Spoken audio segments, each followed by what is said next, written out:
Hey, what's happening, guys? I have to admit, sadly, that I was way too immature or irresponsible to really understand what it was going to take to raise children properly.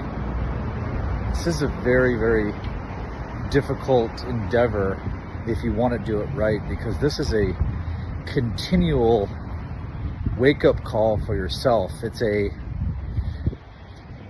a system of checking yourself regularly to keep your own character on point so that you can set an example for your children that's actually healthy and attractive, so that they're going to have the best chance of wanting to follow in your footsteps. This is a very heavy revelation for me. I was naive. I didn't realize the details of this reality until just recently.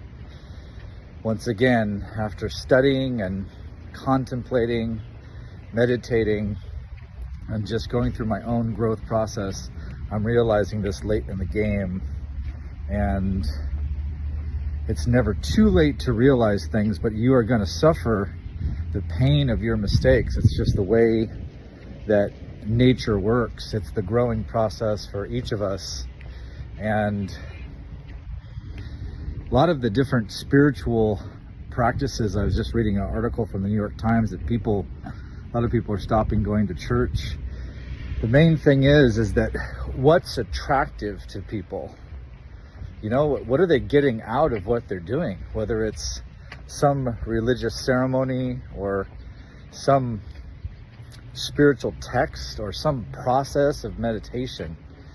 If it's not fulfilling them, they're going to have a really hard time continuing with that when they have other opportunities to do things that excite them and give them meaning in their life. Then they're naturally going to be gravitating towards those activities. So similarly, if you're raising your kids and the lifestyle is just simply not attractive, somehow or other you haven't made it attractive enough for them to appreciate what it is, then they're going to have a really hard time sticking with it, and they're going to go off on their own way.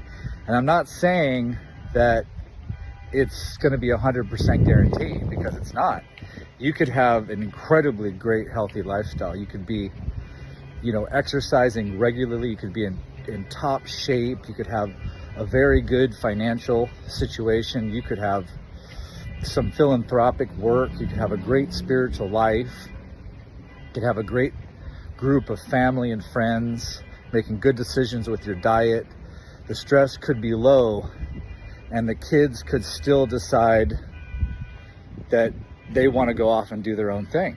It's common, but the likelihood of them coming back to the way that they were raised, if it was actually a very attractive and healthy lifestyle that would serve them in the long run, the likelihood of them coming back to that is much more than if you did it half-assed. Like in my case, it was like some of it was good and some of it was not. And why was that? That's just simply because of my own deficiencies in my own consciousness, my own lack of follow-through in keeping my lifestyle choices on that healthy trajectory. I would fall, and so they would see that I'm not a great example. And so that's basically what I have with my kids. It's like a bunch of them have a bunch of things that they are doing well, and then they have their own challenges. And I can see a lot of that comes from me leading them in that same way, where there's a lot of tripping going along. There's a lot of obstacles that have been in my way and got me stuck in the past.